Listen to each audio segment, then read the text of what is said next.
need it, and it will build you up. It will be your rod and your staff to comfort you through some challenging moments, because you're going to have some.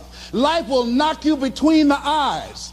It will catch you on the blind side, come out of nowhere, stuff you can't anticipate that will knock the wind out of you. You want to give up. That's why it's important for you to work on yourself, listening to tapes, building yourself up, talking to yourself with power, feeling, and conviction, building yourself up day in and day out, because it's coming. Life will send you some curves you cannot anticipate. The next thing is that whatever you do, you want to develop technical mastery. You want to be the best at what you do. You want to master it. See, part of self-motivation is you've got to find something that gives you a strong sense of competence. Well, you become known for that. You develop a reputation of being good at doing that. You set some high personal standards for yourself. You're not competing with anybody else. You're just unfolding yourself to be the best person that you could be. That you want to give the best quality service that you can give, because that is a statement about who you are. The other thing that's the key to self-motivation is recognize the fact that you're going to get into some slumps. Recognize the fact that you're going to encounter a great deal of failure in life. It goes with the territory. But in the face of that, you want to be relentless. When you want something, you don't expect everybody to say, oh, come on in. Oh, you want this? Oh, great. We want to give this to you. You're such a nice person. You're doing it for your family, aren't you? Great. No, life isn't like that. No, many doors will be closed in your face. Many loans that you will want. And they'll say, no, you don't have enough collateral. You don't have enough credit. And most people will give up. But you've got to decide that I'm going to be fearless. I refuse to be denied. And I'm going to go all out. I'm going to be relentless. I don't care how many no's I encounter. I like something Isaiah Thomas said when he was getting ready for a basketball game. He said, I'm going to either shoot us in or shoot us out, but I'm not going to not do anything. And that's the way to go. You can't make a basket unless you shoot the ball. You can't hit a home run unless you take a swing at it. Most people won't even take a swing. Well, I probably won't make it anyhow. That's the conversation within. They probably won't give it to me anyhow. If you want something, you've got to be relentless. You've got to decide, I deserve this, and I'm going to have it. And you go all out to get it. That drives you. The next thing is that when you want something out of life, you've got to be willing to go into action. Don't wait around for things to be just right.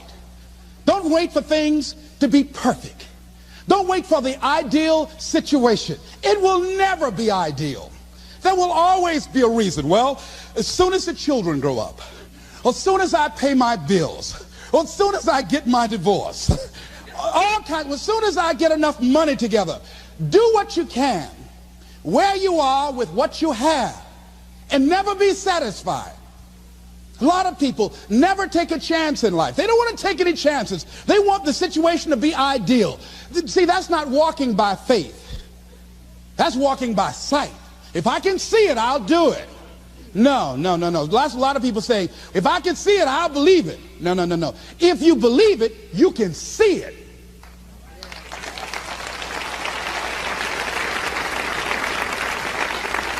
And don't be disturbed because no one else can see it. That's not unusual. That is ordinary. But because you want some different kind of results in your life, you've got to be willing to be unreasonable. If you want unreasonable results in your life, you've got to be willing to be unreasonable. Part of being unreasonable, you don't judge according to appearances. Part of being unreasonable, you can see it because you believe it. That's part of being unreasonable. Part of being unreasonable, you're like Paul, who said, you must have the faith to call forth those things that be not as though they were. That's part of being unreasonable. Most people won't do that. Most people say, call me when you get it together. Then I'll support you. The other thing is that one of the keys to self-motivation that empowers you is that you want to find a cause larger than yourself. Find something that you can contribute to. Find something that you can make a difference because you can. Part of what feeds your larger vision, part of what gives you a reason for being, part of what gives you your life is being able to give something back. Say, I can't afford to give anything. You can't afford not to give. Give your time. Give your talent. If it's nothing, just to go over there and lick envelopes. I don't know exactly what I'm going to do, but I'm going over there. It's part of my tithing in the universe. Once you develop that special sense of mission, and that's what you develop when you're part of a larger cause than yourself, it drives you. You don't need an alarm clock to get up in the morning. You have special power. You'll go places and folk will like to be around you. They will know there's something different about you. When you go in, they'll say, hey, that's somebody important. I want to know who you are. I just want to be near you.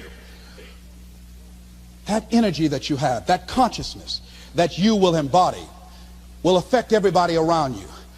The next thing is that you want to create a home court advantage for yourself.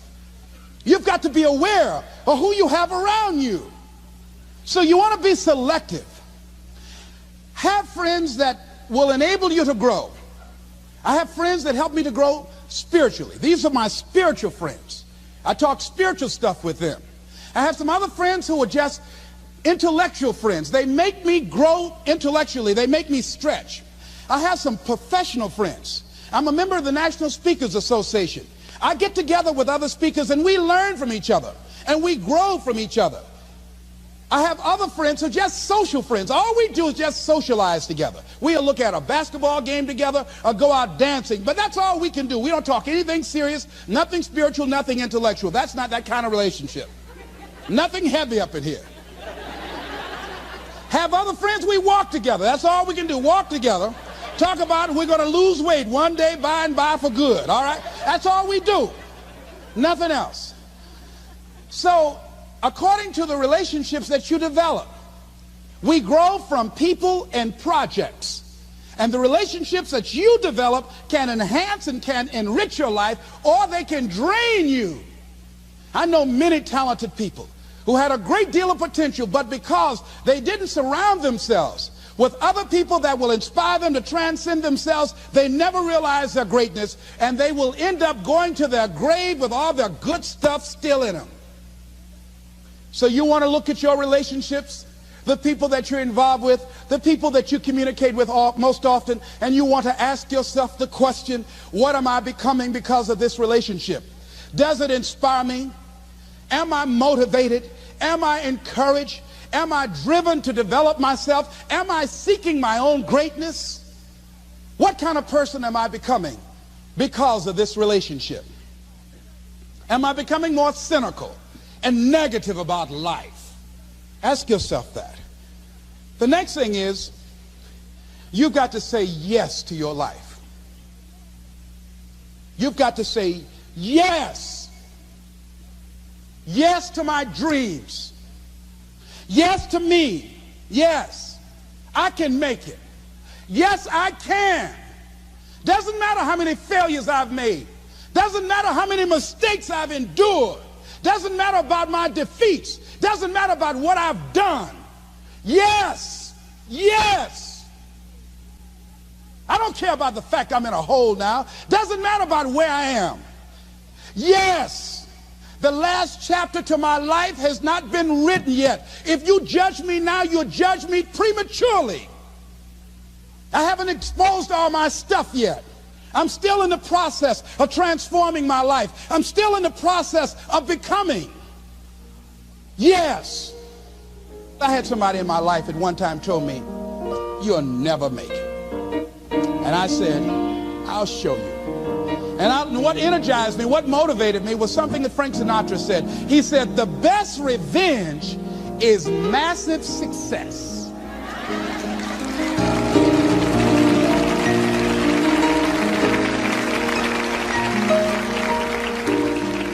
I'll show you.